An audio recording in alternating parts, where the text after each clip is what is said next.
में राहुल गांधी और तेजस्वी यादव की वोटर अधिकार यात्रा के तीसरे दिन आज तेजस्वी का एक बयान सुर्खियों में आ गया है। अगले कुछ हफ्तों में चुनाव बिहार में होने हैं, लेकिन तेजस्वी यादव राहुल गांधी को प्रधानमंत्री बताने लग गए हैं। सवाल यह है कि क्या बिहार में प्रधानमंत्री नरेंद्र मोदी के खिलाफ उनका ये कॉन्फिडेंस बोल रहा है या फिर ये महागठबंधन की रणनीति का हिस्सा है? वो कैसे? क्या ये गठबंधन पार्टनर्स के बीच ट्रेड ऑफ है, जहां राहुल गांधी को पीएम पद तो बदले में तेजस्वी की सीएम पद की दावेदारी हासिल करना है? वैसे जब अचानक वोट चोरी के तूफान के बीच राहुल गांधी की प्रधानमंत्री पद की दावेदारी का सवाल आया है, तो बड़ा सवाल यही खड़ा हो गया है कि विपक्ष के जो नेता वोट चोरी के मुद्दे पर राहुल का समर्थन कर रहे हैं, क्या वो भविष्य में राहुल गांधी के नेतृत्व पर रजामंदी जता सकेंगे? यह नहीं भूलना चाहिए कि 2024 के चुनाव के पहले इंडिया गठबंधन बना जरूर, लेकिन बंगाल, केरल, पंजाब में सीटों का बंटवारा नहीं हो सका था और सब एक दूसरे के आमने सामने इन राज्यों में लड़े थे। क्या तेजस्वी का राहुल गांधी को पीएम चेहरा बताना विपक्ष के अन्य नेताओं के गले उतरेगा? चुनाव बिहार में है तो तेजस्वी पीएम क्यों चुनने लगे? इस बार बिहार में एनडीए को खाट फेंकेंगे और अगले बार जब भी लोकसभा चुनाव होगा तो राहुल गांधी जी को प्रधानमंत्री हम लोग बनाने का काम करेंगे।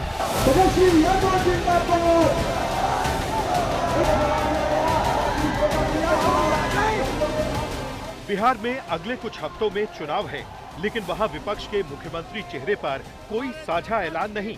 लेकिन जिस संसदीय चुनाव का नंबर 2029 में आना है, उसके पीएम चेहरे की घोषणा तेजस्वी यादव ने कर दी। राहुल गांधी जी को प्रधानमंत्री हम लोग बनाने का काम करेंगे। सवाल ये है कि ये जोश जोश में दिया गया बयान है या फिर इसके पीछे तेजस्वी यादव की रणनीति है? कहीं ये बिहार में सीएम पद की दावेदारी पर तेजस्वी यादव के नाम पर कांग्रेस की रजामंदी के लिए चला गया दांव तो नहीं? आरजेडी लंबे समय से तेजस्वी का नाम मुख्यमंत्री पद के लिए घोषित कर चुकी है, लेकिन गठबंधन सहयोगी कांग्रेस ने अभी इस पर चुप्पी बरती है। सवाल ये भी है कि कहीं राहुल गांधी को प्रधानमंत्री का दावेदार बताकर आरजेडी बिहार में गठबंधन की चाबी सिर्फ अपने पास रखना तो नहीं चाहती? वैसे पहले भी आरजेडी की ओर से राहुल की प्रधानमंत्री पद की दावेदारी को आगे बढ़ाया गया है। 2024 लोकसभा चुनाव से पहले लालू प्रसाद यादव ने अपने अंदाज में राहुल को दूल्हा बनाने की बात कही थी। शादी कर लेना चाहिए था और अभी भी समय गया, बीता नहीं है। शादी करिए और हम लोग बराती चले। आपकी मम्मी हमको हालांकि प्रधानमंत्री नरेंद्र मोदी का सीधा विरोध करने वाला विपक्ष कभी एकजुट होकर राहुल गांधी के पीछे नहीं खड़ा दिखा है। ममता बनर्जी तो राहुल गांधी को मोदी की टीआरपी बताने जैसा बयान दे चुकी हैं। ये नेता राहुल गांधी मोदी जी के पर और वो राहुल गांधी मोदी अपने बड़ों पार्टी से बोलना ना पूछे अपने बड़ों टीआरपी सबसे बोले। विपक्ष में राहुल गांधी का सीधा नेतृत्व न स्वीकार करने वाले और भी नेता हैं।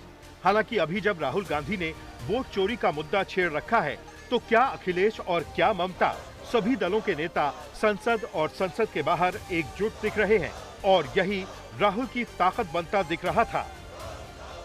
महाराष्ट्र में 1 करोड़, तकरीबन 1 करोड़ नए वोटर लोकसभा के साथ लोकसभा के बाद जादू से ये पैदा कर लेते हैं। हमने इलेक्शन कमीशन से पूछा ये नए लोग कौन हैं? इलेक्शन कमीशन जवाब नहीं देता। वैसे जब राहुल गांधी का ये वोट चोरी वाला हंगामा तूल पकड़ चुका है, तो इसमें एक नया ट्विस्ट लोक नीति सीएसडीएस के को डायरेक्टर संजय कुमार की वजह से आया है। उन्होंने एक्स पर पोस्ट करके लिखा है, मैंने महाराष्ट्र चुनाव के संबंध में जो ट्वीट किए थे उस पर ईमानदारी से माफी मांगता हूं। 2024 लोकसभा और 2024 विधानसभा के आंकड़ों की तुलना करते वक्त भूल हुई। हमारी आंकड़ों की टीम ने आंकड़े पढ़ने में गलती की। ट्वीट को हटा दिया गया है। किसी तरह की गलत सूचना फैलाना मेरा उद्देश्य नहीं था।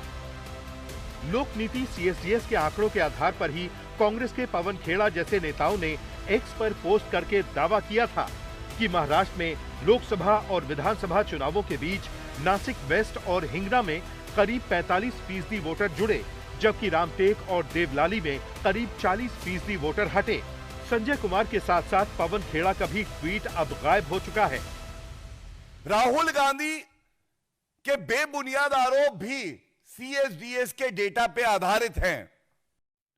40 घंटे तक ये जो झूठ परोसा गया, जो अफवाहों का बाजार गर्म किया, हमारे लोकतंत्र को कमजोर करने के लिए, निर्वाचन आयोग पे बेबुनियाद सवाल उठाने के लिए, इसकी जिम्मेदारी कौन लेगा? क्या राहुल गांधी देश से माफी मांगेंगे?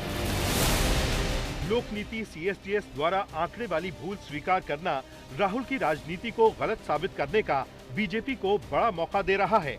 इस बीच जब आज उपराष्ट्रपति पद के उम्मीदवार CP राधाकृष्णन को लेकर NDA संसदीय दल की बैठक हुई, तो प्रधानमंत्री ने नेहरू गांधी परिवार की विरासत पर सीधा हमला किया।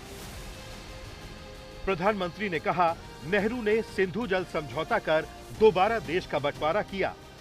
प्रधानमंत्री के इस हमले को लेकर कांग्रेस की दलील है कि वोट चोरी पर जवाब नहीं, इसलिए ऐसे बयान आ रहे हैं। जितने भी सवाल उठाए हैं राहुल जी ने, उनका जवाब दें। जवाब दे नहीं पा रहे हैं, इसलिए पहले तो नेहरू जी की बात करेंगे, इंदिरा जी की बात करेंगे, अफिडेविट की बात करेंगे, शपथ की बात करेंगे। जो मुद्दे उठाए उनका जवाब दें ना।